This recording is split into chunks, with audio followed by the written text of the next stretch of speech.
श्री परमात्मने नमः. श्रीमद भगवद गीताभ्यासः अध्याय 2 सांख्य योग. अर्जुनाची समस्या श्लोक 5 ते 7. 5वा श्लोक आहे. गुरुन् हत्वा हि महानुभावान् श्रेयो भोक्तुं भैक्षमपीह लोके हत्वार्थ कामांस्तु गुरूनिहैव भुञ्जीय भोगान् रुधिरप्रदिग्धान्. पदच्छेदः. गुरून् अहत्वा हि महानुभावान् श्रेयः भोक्तुं भैक्षम् अपि इह लोके हत्वा अर्थकामान् तु गुरून् इह एव भुञ्जीय भोगान् रुधिरप्रदिग्धान्. असा याच्यातला पदच्छेद आहे. गुरून् अहत्वा भैक्षम् अपि इह हत्वा अर्थकामान् तु गुरून् इह एव भोगान् रुधिरप्रदिग्धान्. असे इथं संधी आहेत. शब्दार्थ आणि व्याकरण बघूया. गुरून् गुरु पुल्लिंगी, द्वितीया बहुवचन गुरुना. अहत्वा न हत्वा अहत्वा नाही तत्पुरुष समास आहे. ठार न मारता. त्यातलं हत्वा हन दुसरा गण परस्मैपदी पद पूर्वकालवाचक धातू साधित त्वांत अव्यय ठार मारून. अहत्वा ठार न मारता. त्वांत आणि लेबंत अव्ययानं माग अ लागून विरुद्धार्थी शब्द तयार होतात. ही अव्यये कारण असा अर्थ आहे त्याचा. महानुभावान महानुभाव पुल्लिंगी द्वितीया बहुवचन मोठे सामर्थ्यशील. महान अनुभाव हा येशांते हा बहुव्रीही समास आहे. अनुभाव म्हणजे पराक्रम, राजतेज, प्रभाव किंवा सामर्थ्य. श्रेय श्रेयस नपुसकलिंगी प्रथमा एकवचन कल्याणप्रद कल्याण करणारा. श्रेयस म्हणजे कल्याण. भोक्तुम भुज 7वा गण उभयपद उपभोग घेणे. हेत्वर्थक धातू साधित तुमंत अव्यय भोगण्यासाठी सेवन करण्यासाठी. भैक्षम भैक्ष नपुसकलिंगी प्रथमा एकवचन भिक्षावृत्ती. अपिम अव्यये सुद्धा. इह अव्यये येथे. लोके लोक पुल्लिंगी सप्तमी एकवचन. हत्वा हन दुसरा गण परस्मैपद पूर्वकालवाचक धातू साधित त्वांत अव्यय मारून. अर्थकामान अर्थकाम पुल्लिंगी द्वितीया बहुवचन. अर्थाः कामाः च अर्थकामाः तान्. असा हा इतरेतर द्वंद्व समास होईल. किंवा गुरूंचं विशेषण आहे असं धरून अर्थः एव कामः येषां ते. अर्थ हा ज्यांचा काम आहे असे गुरु. किंवा अर्थम कामयन्ते इति जे अर्थाची इच्छा करतात ते. उपपद तत्पुरुष. तू हे अव्यये तर गुरून् गुरु पुल्लिंगी द्वितीया बहुवचन. इह अव्यये येथे. एव अव्यये केलंच पाहिजे या अर्थी च या अर्थी. भुंजीय भुज 7वा गण उभयपद अर्थ आहे भोगणे. आत्मनेपदी विद्यर्थ प्रथम पुरुष एकवचन भोगावेत. भोगान भोग पुल्लिंगी द्वितीया बहुवचन. भुज या धातूपासूनच बनलेलं आहे नामे. रुधिर प्रदिग्धान रुधिर प्रदिग्ध पुल्लिंगी द्वितीया बहुवचन. रुधिरेण प्रदिग्धाः तृतीया तत्पुरुष रक्ताने माखलेले. प्रदिग्ध प्र अधिक दिह दुसरा गण उभयपद माखणे लेप देणे असे त्याचे अर्थ आहेत. कर्मणी भूतकाळवाचक धातू साधित विशेषण पुल्लिंगी द्वितीया बहुवचन. हे जे काही श्लोक आलेले आहेत ते उपजाती या वृत्तामधले आहेत. इंद्रवज्रा उपेंद्र वज्रा वगैरे काही वृत्त जी आहेत ती 11 अक्षरांची आहेत. त्यामुळे एखादा चरण इंद्र वज्रा वृत्तातला एखादा चरण उपेंद्र वज्रा वृत्तातला असं मिश्रण ज्या वेळेला असतं तेव्हा त्याला उपजाती वृत्त असं म्हणतात. याच्यामध्ये क्रियापद कुठलं आलंय? भुंजीय भुंजीय भुंजीवही भुंजीमही. प्रथम पुरुष एक वचनाचं क्रियापद आहे. अर्थात त्याचा कर्ता आहे अहम. तो या श्लोकामध्ये आलेला नाहीये. अहम कथम भुंजीय अहम भोगान कथम भुंजीय. मी भोग कसे भोगू असं मूळ वाक्य. भोगांचं विशेषण आहे रुधिर प्रदिग्धान भोगान. रक्ताने माखलेले भोग मी कसे बरं भोगू. त्याच्या पाठीमागं म्हटलंय अर्थ कामान तो गुरून इह एव हत्वा रुधिर प्रदिग्धन भोगन कथम भुंजीय. अर्थ हे ज्यांचे काम आहे म्हणजे इच्छा आहे अशा गुरुना येथे ठार मारून मी त्यांच्या रक्ताने माखलेले भोग कसं बरं भोगू. आणि पहिल्या चरणात काय म्हटले, गुरुन अहत्वाहि महानुभावान श्रेय भोगतुम भैक्षम अपि इहलोके.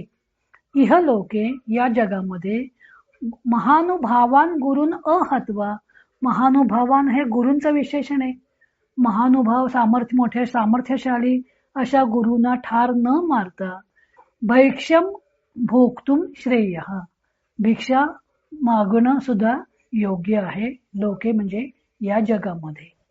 आणि उलट अर्थ हेच ज्यांचं काम आहे अशा गुरुना ठार मारून त्यांच्या रक्तानं माखलेले भोग मग मी कसं बरे उपभोगू असं अर्जुन श्रीकृष्णांना विचारतोय.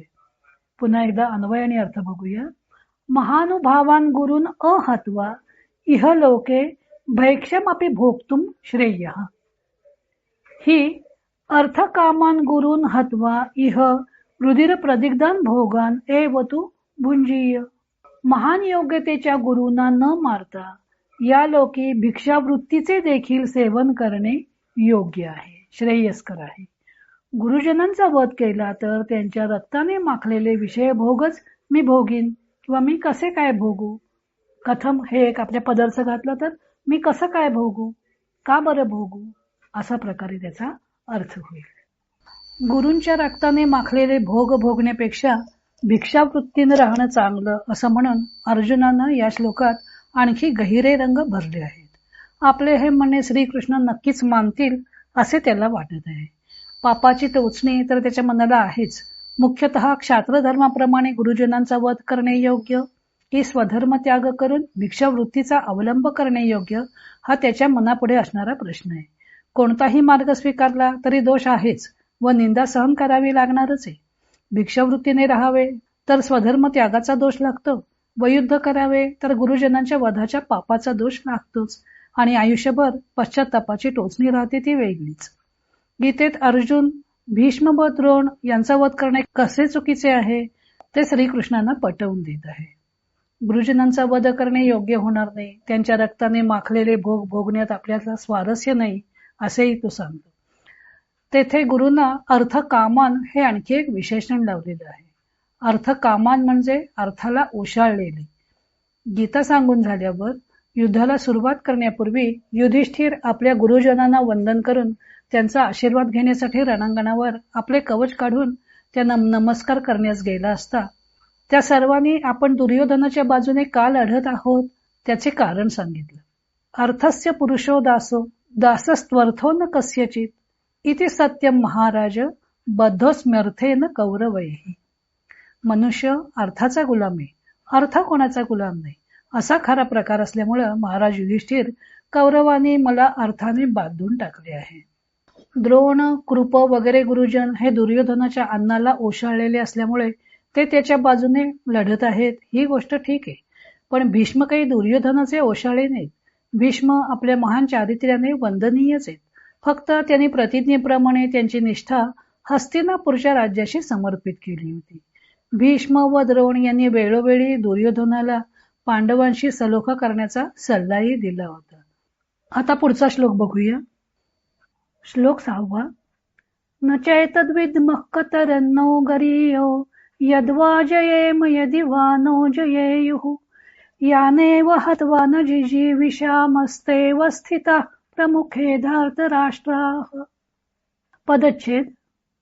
न च एतद् विद्मः कतरत् नः गरीयः यद् वा जयेम यदि वा नः जयेयुः यान एव हत्वा न जिजीविषामः ते अवस्थिताः प्रमुखे धार्तराष्ट्राः. चैतद्विद्मः च एतद्विद्मः कतरन्नो कतरत् नः गरीयः यद्वा नः जयेयुः यान एव जिजीविषामः ते अवस्थिताः हे यामध्ये असणारे संधी आहेत. शब्दार्थ आणि व्याकरण बघूया. न अव्यये नाही, च अव्यये आणि, एतद एतद सर्वनाम नपुसकलिंगी द्वितीय एकवचन. हे विद्मः विद दुसरं गण परस्मैपद जाणणे, वर्तमान काळ प्रथम पुरुष बहुवचन. कतरत कतर सर्वनाम आहे, नपुसकलिंगी प्रथमा एकवचन, कोणते तरी एक व दोहोपैकी एक असा त्याचा अर्थ होतो. नहा अस्मत् सर्वनाम षष्ठी बहुवचन. गरीयः गुरु या विशेषणाच्या तरवाचकाचं नपुसकलिंगी द्वितीय एकवचन. अधिक श्रेष्ठ, अधिक चांगलं, गरीयस गरिष्ठ अशी ही तरतमवाचक विशेषण बनतात. यद यद सर्वनाम नपुसकलिंगी प्रथमा एकवचन, अर्थ आहे जे, आणि इथं त्याचा अर्थ आहे की. वा हे अव्यय किंवा या अर्थी. जयेम जी जय पहिला गण परस्मैपद म्हणजे जिंकणे, विद्यार्थ प्रथम पुरुष बहुवचन, आम्ही जिंकावे. यदि अव्यये जरी, वा अव्यये किंवा, नहा अस्मत् सर्वनाम द्वितीय बहुवचन. जयेयुः जी जय पहिला गण परस्मैपद जिंकणे हा विद्यार्थ तृतीय पुरुष बहुवचन आहे. मग असे प्रथम पुरुष बहुवचन होतं, आता तृतीय पुरुष बहुवचन आहे. त्यांनी जिंकावे. यान यत सर्वनाम पुल्लिंगी द्वितीय बहुवचन. यान म्हणजे ज्यांना. एव अव्यये हत्वा हन दुसरा गण परस्मैपद ठार मारणे, पूर्वकालवाचक धातू साधित त्वांत अव्यय, अर्थ झाला ठार मारून. न अव्यये नाही या अर्थी. जिजी विषामह जीव पहिला गण परस्मैपद जगणे, इच्छार्थक वर्तमान काळ प्रथम पुरुष बहुवचन. जिजी विषामहा हे इच्छार्थक आहे. सर्व गणातील धातूंची इच्छार्थक रूपे तयार करता येतात. मूळ धातूचं जे पद असतं तेच इच्छार्थक धातूचेही पद असतं. इच्छार्थक रूपे सर्व काळात आणि अर्थात असतात. तसेच इच्छार्थक धातू साधित विशेषणेही असतात. इच्छार्थक रूप तयार करताना धातूला द्वित्व होतं. नंतर धातूला स हा प्रत्यय लागतो आणि काही धातूंना स हा प्रत्यय लागण्यापूर्वी ई या वर्णाचा आगम होतो. अशा प्रकारे इच्छार्थक धातूचं अंग तयार केलं जातं आणि मग या अंगाला त्या त्या काळाचे व अर्थाचे प्रत्यय लावून सर्व 10 लकारात रूप तयार केली जातात. धातूची इच्छार्थक रूपे मूळ धातूचा जो अर्थ असतो ती क्रिया करण्याची इच्छा एखाद्या व्यक्तीला आहे असं दर्शवतात. उदाहरणार्थ मुनी तत्वम जिज्ञासते म्हणजे ज्ञातुम इच्छती, मुनी तत्व जाणू इच्छितो, या अर्थी हे जिज्ञासते रूप झालं. किंवा युधिष्ठिर हा वनम जी गमिष्यती म्हणजे युधिष्ठिर वनात जाण्याची इच्छा करतो, गंतुम इच्छती. अशा प्रकारे ही इच्छार्थकाची रूप तयार केली जातात आणि सर्व काळामध्ये वापरली जातात. जगू इच्छितो जगण्याची इच्छा करतो. ते तत्सर्वनाम पुल्लिंगी प्रथमा बहुवचन. अवस्थिताः अव अधिक स्थातिष्ठ पहिला गण परस्मैपद कर्तरी भूतकाळवाचक धातू साधित विशेषण पुल्लिंगी प्रथमा बहुवचन अवस्थित आहेत स्थित आहेत. प्रमुखे प्रमुख नपुसकलिंगी सप्तमी एकवचन समोर. सामासिक शब्द आहे. प्रकृष्टम मुखम यस्य सह प्रादि बहुर्वीय आहे. धार्तराष्ट्राः धार्तराष्ट्र पुल्लिंगी प्रथमा बहुवचन म्हणजे कौरव. धृतराष्ट्रस्य अपत्यम पुमान सहा धार्तराष्ट्रः ही आपण व्युत्पत्ती पाहिली होती. आता या श्लोकामध्ये क्रियापद कोणतं आहे? विद्मः, जयेम, जयेयुः अशी 3 क्रियापद पूर्वार्धात आलेली आहेत आणि जीजी विषामः हे क्रियापद उत्तरार्धात आलेले आहे. अवस्थिताः हे विशेषण असलं तरी ते क्रियापदासारखंच वापरलेलं आहे, उत्तरार्धामध्ये आलेले. विद्मः प्रथम पुरुष बहुवचनी क्रियापद आहे म्हणजे प्रथम पुरुष बहुवचनी करता झाला वयम. न च एतद वयम विद्मः, एतद वयम न विद्मः, आम्ही हे जाणत नाही, जाणू शकत नाही, आम्हाला हे जाणता येत नाही. कुठलं? कतरत म्हणजे दोन्हीपैकी एक. नहा गरीय आमच्या करता या दोन्हीपैकी एक गरीय म्हणजे श्रेष्ठ काय आहे हे आम्हाला जाणता येत नाहीये. यद्वा जयेम यदि वा नहा जयेयुः, यद्वा जयेम, यद्वा वयम जयेम.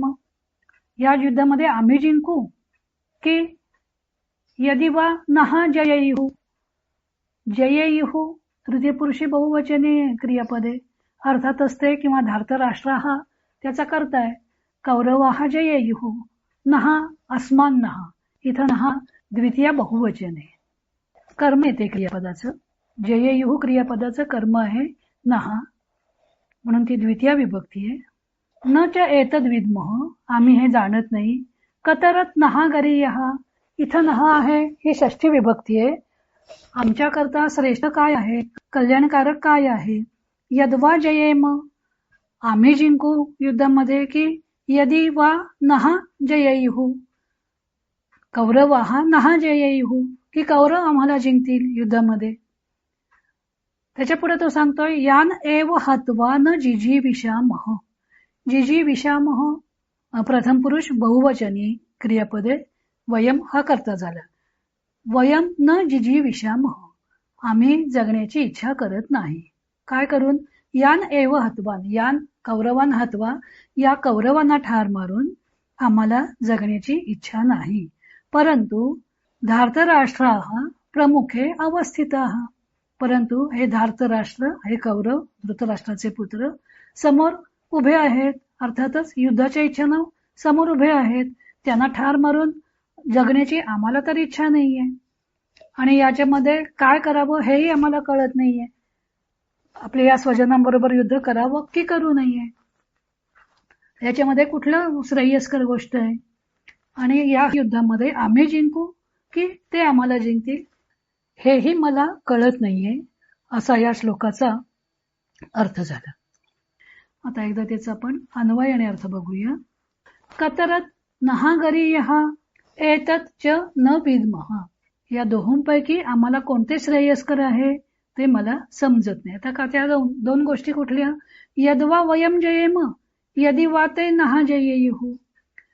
आम्ही यांना जिंकलं, युद्धामध्ये आम्हाला जय मिळेल का ते आम्हाला युद्धामध्ये जिंकतील ते समजत नाहीये, आणि त्यातली कोणती गोष्ट श्रेयस्कर आहे तेही कळत नाहीये.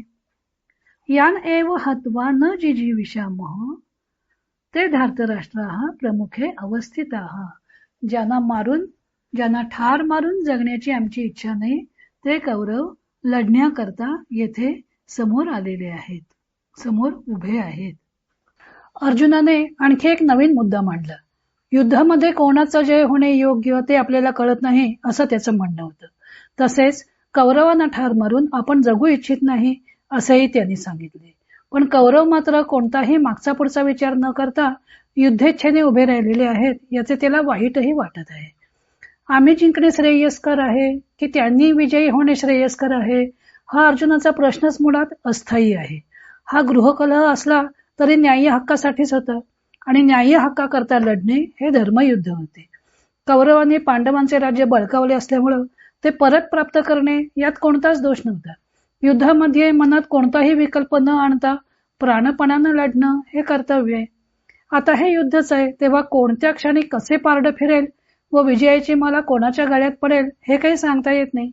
कोणताही योद्धा शत्रुपक्षाचा जय कसा होईल याचा विचारही करणार नाही. कोणतेही कर्म आरंभले की ते यशस्वी होईल की त्यात अपयश येईल हे आधी कोणालाच सांगता येत नाही. युद्धासारख्या कर्मात कोणाला जय मिळणे श्रेयस्कर आहे असे विचारले तर प्रत्येक पक्षाला आपल्यालाच जय मिळणे श्रेयस्कर आहे असेच वाटणार.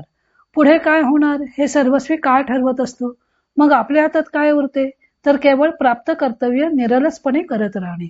त्यामुळे जय कोणाला मिळेल किंवा कोणाला जय मिळणे श्रेयस्कर आहे या गोष्टीचा विचार न करता आत्ता आपल्याला कोणती गोष्ट करणे श्रेयस्कर आहे, आपण जी गोष्ट करत आहोत ती न्याय्य आहे का, एवढ्याच गोष्टीचा विचार करणे योग्य आहे. पुढे अर्जुन सांगतोय श्लोक 7. कार्पण्य दोषोपहत स्वभाव पृच्छामि त्वां धर्म सम्मूढ चेताः यच्छ्रेयः स्यात् निश्चितं ब्रूहि तन्मे शिष्यस्तेऽहं शाधि मां त्वां प्रपन्नम्. पदच्छेद बघूया. कार्पण्य दोषोपहत स्वभावः पृच्छामि त्वां धर्म सम्मूढ चेताः यत् श्रेयः स्यात् निश्चितं ब्रूहि तत् मे. शिष्यः ते अहं शाधी माम त्वाम प्रपन्नम. इथं संधी उत्तरार्धात आहेत.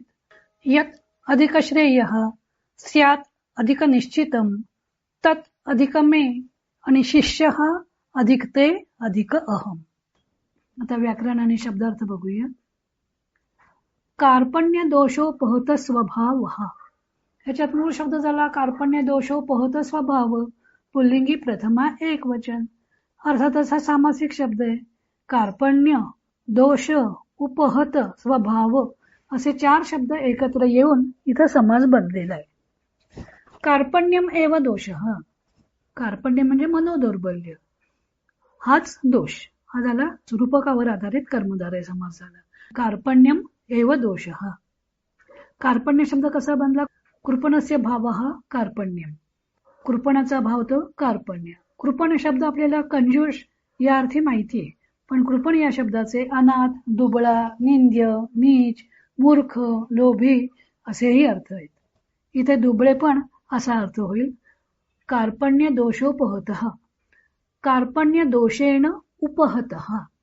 कार्पण्य दोष म्हणजे दुबळेपणाच्या भावामुळं, उपहत पीडित झालेला असल्यामुळं. हा झाला तृतीय तत्पुरुष समास. उपहत शब्द उप अधिक हन, दुसरा गण परस्मैपद, त्याच्यापासून बनलेलं ते कर्तरी भूतकाळवाचक धातू साधित विशेषणे. जेरीस येणे, पीडित होणे. इथं जेरीस झालेला, पीडित झालेला. भूतकाळवाचक विशेषणाचे अर्थ केलेला, गेलेला अशा प्रकारचे होतात. हन धातूचा अर्थ आहे ठार मारणे. अर्थातच हा सकर्मक धातू आहे, पण उप अधिक हन या धातूचा अर्थ जेरीस येणे असा अर्थ होतो. त्यामुळे नुसतं हत असेल तर ते कर्मणी भूतकाळवाचक धातू साधित विशेषण होईल, आणि उपहत हे कर्तरी भूतकाळवाचक धातू साधित विशेषण होईल, आणि ते कर्त्याप्रमाणे आलेले आहे. कार्पण्य दोषोपहत स्वभाव अहम. मी कसा आहे तर कार्पण्य दोषानं उपहत म्हणजे जेरीस आलेला असा आहे. म्हणून म्हणजे कार्पण्य दोषोपहत याचा अर्थ काय झाला? किंवा दुबळेपणाच्या दोषामुळे पीडित झालेला असा अर्थ झाला. आणि पुढे कार्पण्य दोषोपहत स्वभाव हे एक आणि शब्द आहे त्याच्यामध्ये. कार्पण्य दोषोपहत स्वभाव यस्य सह बहुव्रीही समास. मनोदौर्बल्यरूपी दोषाने जेरीस आलेला असा तो. अर्थातच अर्जुन विचारतोय, त्याचा अहम हा करताय पृच्छामी. कार्पण्य दोषोपहत स्वभाव अहम पृच्छामी. अहम तिथं दिलेलं नसलं तरी पृच्छामी या क्रियापदावरून कळून येत आहे. पृच्छामी, प्रच्छपृच्छ, सावागण परस्मैपद, विचारणे. वर्तमानकाळ प्रथम पुरुष एक वचन. त्वाम युष्मत सर्वनाम द्वितीया एक वचन. धर्मसम्मूढ चेताः, धर्मसम्मूढ चेतस पुल्लिंगी प्रथमा एक वचन. इथं सुद्धा चेतस हा शब्द नपुसकलिंगी असला तरी आता तो समासात आलेला आहे आणि ते अर्जुनाचं विशेषण म्हणून आलेलं आहे. त्यामुळं धर्मसम्मूढ चेतस हा सामासिक शब्द पुल्लिंगी झाला, त्याचं ते प्रथमा बहुवचन आहे. धर्मेण सम्मूढ हा तृतीय तत्पुरुष, धर्माने संमोहित झालेला, किंवा धर्मे सम्मूढ हा धर्माच्या बाबतीत संमोहित झालेला. दोन्ही प्रकारे हा समास सोडवता येईल, तृतीय तत्पुरुष किंवा सप्तमी तत्पुरुष. धर्म कुठला अधर्म कुठला आहे न कळणारा असा धर्मे सम्मूढ हा सप्तमी तत्पुरुष. आणि धर्मसम्मूढ चेता हा धर्मसम्मूढम चेतः यस्य सह. चेतस म्हणजे मन, नपुसकलिंगी शब्द आहे. चेतः चेतसी चेतांसी असा चालेल. चेतः नपुसकलिंगी असल्यामुळे त्याचं विशेषण धर्मसम्मूढम असं नपुसकलिंगी वापरलं विग्रहामध्ये. धर्मसम्मूढम चेतः यस्य सह. ज्याचं चित्त धर्मसंबंधाने मोहित झालेले आहे किंवा गोंधळलेले आहे असा तो. चेतस म्हणजे मन, सकारांत नपुसकलिंगी झाला. चेतः चेतसी चेतांसी असा चालेल, परंतु धर्मसम्मूढ चेतस असं हे अर्जुनाचं विशेषण म्हणून आलेलं आहे. त्यामुळं आता तो सामासिक शब्द पुल्लिंगी चालेल. आणि चंद्रमस प्रमाणे चंद्रमाह चंद्रमसौ चंद्रमसहा प्रथमा, त्याप्रमाणे धर्मसम्मूढ चेताः हे प्रथमा एक वचन आहे. यत सर्वनाम नपुसकलिंगी प्रथमा एक वचन. यत म्हणजे जो जिजे किंवा इथं की. अशा अर्थाने आलेले. श्रेय श्रेयस नपुसकलिंगी प्रथमा एक वचन. श्रेयस म्हणजे कल्याण. प्रशस्य या विशेषणापासून श्रेयस आणि श्रेष्ठ अशी तरतमवाचक विशेषणं बनतात. ही विशेषणं पूर्णपणे मूळ रूपापेक्षा बदललेली आहेत. स्यात असं दुसरा गण परस्मैपद विद्यर्थ तृतीय पुरुष एक वचन. असं म्हणजे होणे, असेल, होईल असा त्याचा विद्यार्थ्याचा काही वेळेला भविष्यकाळी पण अर्थ केला जातो. निश्चितम निस अधिक ची पाचवा गण उभयपदाचा धातू आहे. हा निश्चय करणे. त्याचं ते कर्मणी भूतकाळवाचक धातू साधित विशेषणे नपुसकलिंगी प्रथमा एक वचन. निश्चित केलेलं असा अर्थ होईल त्याचा. ब्रूही ब्रू दुसरा गण उभयपद बोलणे. परस्मैपदी आज्ञार्थ द्वितीय पुरुष एक वचन. सांग. तत् तत्सर्वनाम नपुसकलिंगी प्रथमा एक वचन. ते. मे अस्मत् सर्वनाम चतुर्थी एक वचन म्हणजे मला. शिष्य शिष्य पुल्लिंगी प्रथमा एक वचन. ते युष्मत् सर्वनाम इथं षष्ठी एक वचन. तुझा.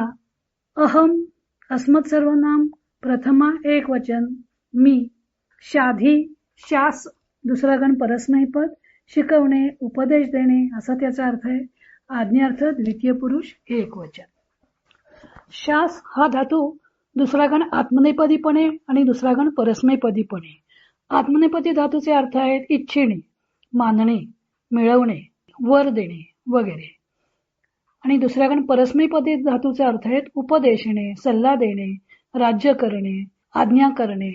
इथं उपदेशणे या अर्थी आलेला आहे. माम अस्मत् सर्वनाम द्वितीया एक वचन मला. त्वाम युष्मत् सर्वनाम द्वितीया एक वचन तुला. प्रपन्नम प्र अधिक पद चौथा गण आत्मनेपद शरण जाणे. कर्तरी भूतकाळवाचक धातू साधित विशेषण पुल्लिंगी द्वितीया एक वचन. शरण जाणे हा धातू अकर्मक आहे, त्यामुळं त्याचं कर्मणी भूतकाळवाचक धातू साधित विशेषण होणार नाही. हे कर्तरी भूतकाळवाचक धातू साधित विशेषण आहे. पुल्लिंगी द्वितीया एक वचन शरण आलेल्याला. आता याच्यामध्ये क्रियापद कुठली आहेत? पूर्वार्धात आहे पृच्छामी आणि उत्तरार्धात दोन क्रियापद आहेत ब्रूही आणि शाधी. पृच्छामी हा क्रियापद वर्तमानकाळी आहे. प्रथम पुरुष एक वचनी क्रियापद आहे. अर्थातच त्याचा प्रथम पुरुषी एक वचनी करता असला पाहिजे. अहम अहम पृच्छामी मी विचारतो. मी कसा? कार्पण्य दोषोपहत स्वभाव हा अहम. मनोदौर्बल्यामुळं जेरीस आलेला ज्याचा स्वभाव आहे असा मी. त्वाम पृच्छामी त्वाम हे कर्म आहे. मी तुला विचारतो. अहमचं आणि एक विशेषण आलं धर्म समूढ चेता हा अहम. धर्माच्या बाबतीत मोहित झालेलं किंवा संशययुक्त ज्याचं मन झालेलं आहे असा मी. आणि दुबळेपणामुळं मनोदौर्बल्यामुळं जेरीस आलेला आणि धर्माच्या बाबतीत गोंधळून गेलेला असा मी तुला विचारत आहे. आता काय विचारतोय? यत् श्रेय हा स्यात निश्चितम ब्रूहि तन्मे.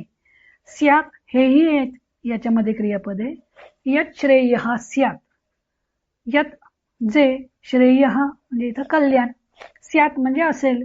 मी गोंधळून गेलेलो आहे तेव्हा जे काही कल्याणकारक असेल तत् मे निश्चितम ब्रूहि. ते निश्चित कल्याणकारक अशी गोष्ट मे ब्रूहि मला सांग. पुढे म्हणतोय शिष्य हा ते अहम शाधी माम त्वाम प्रपन्नम. ते अहम शिष्य हा मी तुला शिष्य म्हणून शरण आलेलो आहे. शाधी म्हणजे उपदेश कर. माम शाधी. प्रपन्नम माम शाधी. प्रपन्न म्हणजे शरण आलेल्या मला तू उपदेश कर. त्वाम प्रपन्नम माम शाधी. त्वाम प्रपन्नम तुला शरण आलेल्या अशा माम मला तू उपदेश कर, कारण मी तुझा शिष्य म्हणून तुला शरण आलेलो आहे. अन्वय आणि अर्थ बघूया. कार्पण्य दोषोपहत स्वभाव हा धर्मसमूढ चेता हा अहम त्वाम पृच्छामि. यत् निश्चितम श्रेय स्यात् तत् मे ब्रूहि. अहम ते शिष्य त्वाम प्रपन्नम माम शाधी. मनोदौर्बल्यरूपी दोषामुळे जेरीस आलेला व धर्मसंबंधाने चित्त गोंधळून गेलेला असा मी तुला विचारत आहे. जे खरोखरच श्रेयस्कर असेल ते मला सांग. मी तुझा शिष्य आहे. तुला शरण आलेल्या मला तू उपदेश कर. आता इथे शाधी हे द्वितीय पुरुषी एकवचनी क्रियापदे आज्ञार्थी. द्वितीय पुरुषी एकवचनी क्रियापदे याचा अर्थ त्याचा कर्ता आहे त्वम. त्वम माम शाधी, तू मला उपदेश कर. शेवटी स्वजनाबरोबर युद्ध करावं की करू नये अशा बाबतीत गोंधळलेला अर्जुन श्रीकृष्णांना शिष्य म्हणून शरण गेलेला आहे. या श्लोकातून दिसून येतं की आपली विचारसरणी अयोग्य आहे हे अर्जुनाला कळत होतं. म्हणूनच त्याने कार्पण्य दोषोपहत स्वभाव असं स्वतःला विशेषण योजलेलं आहे. ही निंदनीय विचारसरणी दुबळेपणातून निर्माण झालेली आहे असं तो स्वतःच सांगत आहे. पण स्वजनवधाच्या पातकाची एवढी भीती आहे की त्यामुळे तो युद्धाला उभा राहू शकत नाहीये. धर्माविषयी मनामध्ये संशयही निर्माण झालेला आहे. धर्म कोणता अधर्म कोणता हे आपल्याला कळेन असं झालं आहे हे त्याने भगवंतांना सांगितलं. गुरुजन पूजनीय आहेत ही सामान्य नीती झाली तरी क्षत्रिय धर्माप्रमाणे युद्ध करणे हा क्षत्रिय धर्म होता. मग आपण या दोन पैकी कोणत्या धर्माचं आचरण करणं योग्य आहे हे त्याला कळेन असं झालेलं आहे. तेव्हा आपल्याला कल्याणकारी गोष्ट कोणती ती श्रीकृष्णाने आपल्याला सांगावी म्हणून तो शिष्यभावाने त्यांना शरण गेला आहे. आज इथेच थांबूया. हरिओम तत्सत. श्रीकृष्णार्पणमस्तु.